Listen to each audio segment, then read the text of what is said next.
শনিবার বিকেলে বর্ণাঢ্য শোভাযাত্রার মধ্যে দিয়ে শুরু হচ্ছে তারকেশ্বর উৎসব 2024-25।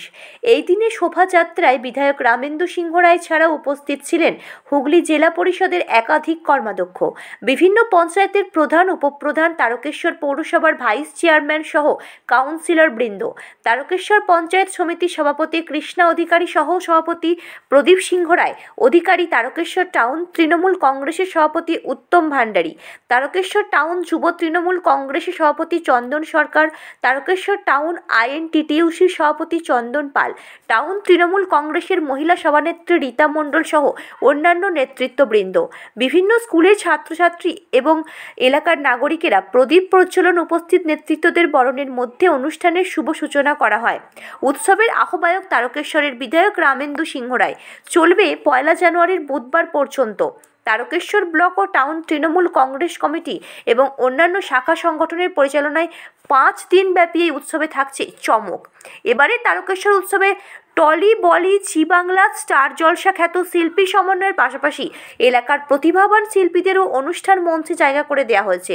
অনুষ্ঠানের প্রথম দিন অর্থাৎ শনিবার অনুষ্ঠানে আসছেন জি বাংলা খ্যাত শিল্পী শ্রেষ্ঠাংশু দেবলীনা ভাদুরী, রবিবার বলিউড সঙ্গীত শিল্পী রাঘব চট্টোপাধ্যায়, সোমবার জনপ্রিয় সঙ্গীত শিল্পী মৌসুম চ্যাটার্জি, মঙ্গলবার কলকাতার সুপ্রসিদ্ধ যাত্রাদল প্রভাস অপেরার পরিচালনায় যাত্রাপালার রাজবেশে ভিখারি সম্রাট এবং 1 জানুয়ারি বুধবার অনুষ্ঠানে শেষ দিনে সর্বভারতীয় তৃণমূল কংগ্রেস অর্থাৎ দলের 28তম প্রতিষ্ঠা দিবস উপলক্ষে সকালে রক্তদান শিবির এবং বিকেলে 250 জন দুস্থ মানুষদের শীতবস্ত্র প্রদান এবং সন্ধ্যায় আন্তর্জাতিক প্লেব্যাক সঙ্গীত শিল্পী অস্মিতা ব্যানার্জি এবং মোহাম্মদ খলিল অনুষ্ঠানে আসবেন বলে জানা যায়। তারকেশ্বরের সমস্ত মানুষকে অনুষ্ঠানে আসার আমন্ত্রণ জানান বিধায়ক রামেন্দু সিংহ রায়। তারকেশ্বরের হুগলি থেকে আশিস কুমার ঘোষের রিপোর্ট, জলপাইগুড়ি টিভি নিউজ। শনিবার বিকেলে বর্ণাঢ্য শোভাযাত্রার মধ্যে দিয়ে শুরু হচ্ছে তারকেশ্বর উৎসব। বাসীর একটা আবেগের উৎসব, তা আমরা এই 24-25-এর আজকে সূচনা করলাম বর্ণাঢ্য শোভাযাত্রার মধ্য দিয়ে।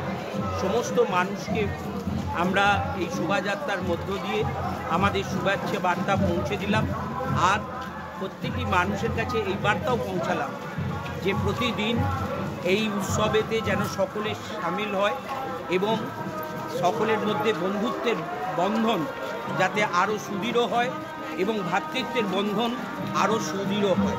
এবং মাননীয় মুখ্যমন্ত্রী যে সমস্ত প্রজেক্ট আজকে বাংলার মানুষকে সমৃদ্ধ করেছে একদম 8 থেকে 80 বছর পর্যন্ত, আমরা সেই প্রকল্পের কিছু অংশ আজকে আমাদের মা বোনেরা সেটাকে তুলে ধরেছে এই র্যালির মধ্য দিয়ে, যাতে করে এই বার্তা আরও তারকেশ্বরবাসীর কাছে পৌঁছায় যে দিদি হচ্ছেন সর্বশ্রেষ্ঠ এবং দিদি থাকলে আমরা সবাই ভালো থাকব।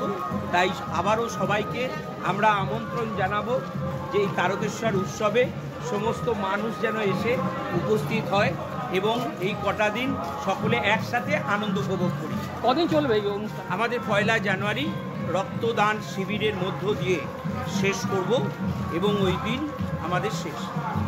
একই সাথে দেখতে পাচ্ছি র্যালির 2 সাইডে লক্ষ্মী ভান্ডারের যে প্রতিকৃতি সেই ফান্ড নিয়ে মহিলারা হাঁটছে এবং ছোটো ছোটো ছাত্রছাত্রীরা কন্যাশ্রী, যুবশ্রী, ঐক্যশ্রী ব্যানার নিয়ে হাঁটছে। কী বলবেন দাদা? দেখুন, এই যে লক্ষ্মীর ভান্ডার, ওনারা এই বার্তা দিতে চাইছেন যে আমরা বাংলার 25 থেকে 59 সব বাড়ির মহিলারা আমরা এক, দিদির এই লক্ষ্মীর ভান্ডারে আমরা সমৃদ্ধ। তাই তেনারা আজকে এই শোভাযাত্রায় এসেছেন। ঐক্যশ্রী আমাদের সংখ্যালঘু পরিবারের যারা আছে তারা এটা পেয়েছে, তারাও বার্তা দিচ্ছে যে দিদি আমাদের কথা চিন্তা করে এই জায়গায় নিয়ে এসেছে, তারাও আজকে র্যালিতে আছে। আজকে সবুজ সাথী, সেখানে গরিব অনেক স্টুডেন্ট আছে যারা স্কুলে যাবার সময় সেই গাড়ি পায় না, তাই তারা একটা সাইকেল পেয়েছে, সেই সাইকেল নিয়ে আনন্দে স্কুলে প্রতিদিন উপস্থিত হচ্ছে।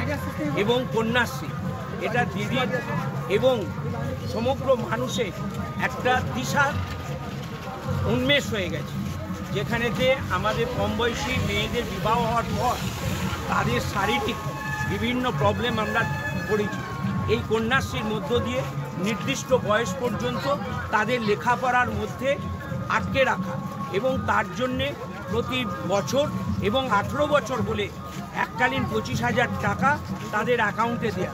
তাই তারাও আজকে র্যালিতে হাঁটছে, এই বার্তাই দিচ্ছে যে আমরা সকলে দিদির সাথে, দিদির পাশে, বাংলার উন্নয়ন।